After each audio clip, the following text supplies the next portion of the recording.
week on Overdrive, Aston Martin DBX707 lands in India, Hero Glamour X125 brings segment-first tech, and Triumph Truxton 400 blends retro charm with daily rideability. Hello and welcome to Overdrive. I am Soini Dutt. It's a big week for India's largest car manufacturer. Maruti Suzuki has begun the production of the much-awaited e-Vitara from the brand's Hansalpur plant in Gujarat. Maruti Suzuki will export the e-Vitara to more than 100 countries. Do head to the OTMag YouTube channel to know more about this plant as well as the brand's latest plans. Now let's shift gears to the world's most powerful luxury SUV. The Aston Martin DBX707 is in India to add a touch of elegance to unrelenting performance. More from Rohit. This is the midlife makeover of the Aston Martin DBX. Now you might look at the surface, squint and say, that's not new. And you won't be wrong if you say that because cosmetically not much has changed. But it has some meaningful upgrades, something that makes it sharper. Aston didn't mess with the numbers, and thank God for that. The 4-litre twin-turbo V8 still throws out 707 metric horses that give the car its name.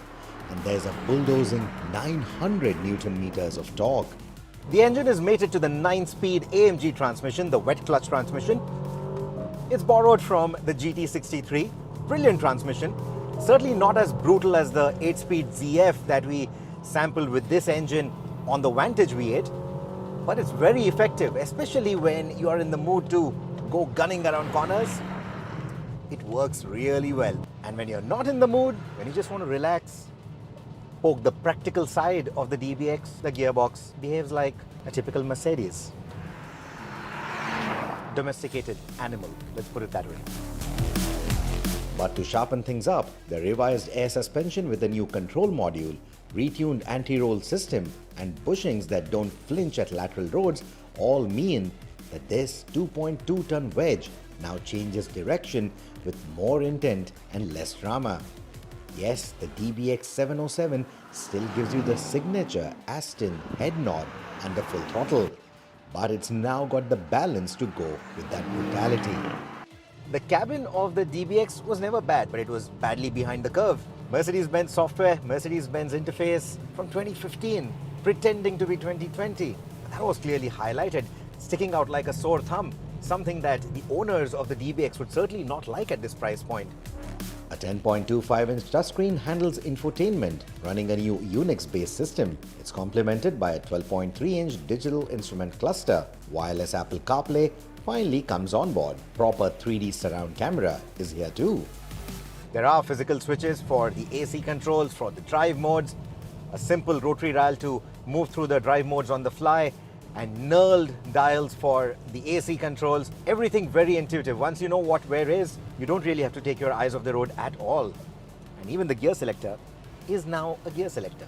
It's a little bit like the Porsche Shaver, but I think I quite like this. Much better than the button interface that they had previously, which felt more like something that they designed to appeal to the EV generation.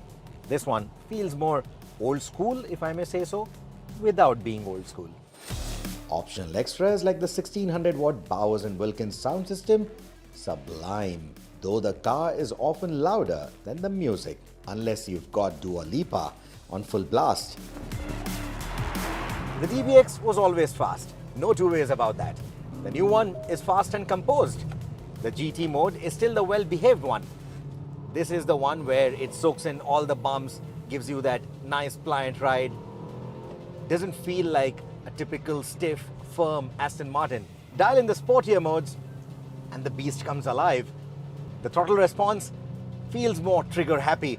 The suspension stiffens its belt. Even the steering feels a lot more responsive.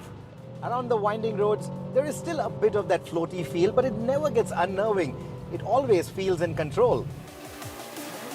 It still launches from 0 to 100 in a ridiculous 3.3 seconds. And yes, it'll still wag its tail if you are even remotely cheeky with the throttle. And then there is the brakes. It's bonkers. The way it comes to a halt, it's just crazy.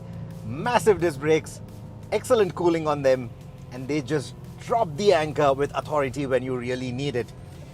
In fact, sometimes it can be so sharp that your co-occupants might start questioning your life choices.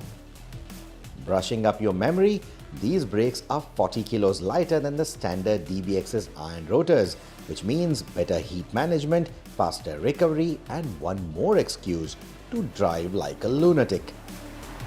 Oh, and speaking of the standard DBX, that's gone now. I'll come to that in a bit.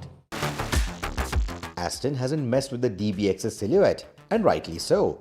It's still the most understated looker in the super SUV crowd. There are new wheel designs and an optional carbon pack that add weave to the roof, spoiler, splitter, and even the mirror caps, if that's your thing. It still rides on absurd 23-inch wheels, which fill up the arches like a pair of designer sneakers, one size too big. But they do look the part, and surprisingly, they don't completely ruin the ride comfort. If you have driven the older DBX707, this one feels like it's finally caught up with itself. This one is a proper recipe. Still outrageously fast, still charming in its self-restraint, and now more sorted and self-assured. Yes, it's still an SUV that costs north of 4 crore in India. Yes, it still drinks like an aristocrat on a weekend bender. But now it has the cabin, the tech, and the dynamic polish to match its price and its swagger. The standard DBX is gone, and rightly so. I mean, you don't buy an Aston Martin thinking about boot space and practicality. Yes, you buy the DBX for more practicality over a standard Aston Martin sports car, but you get the drift.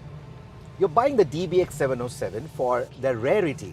You're buying it for the theatre. You're buying it for a badge that actually means something. So the standard DBX, in my books, didn't have any chance anyway. Well, it's time to head into our very first commercial break here on the show, but don't go anywhere because on the other side, Chris tells you all about the Hero Glamour X125, the latest to join the commuter segment.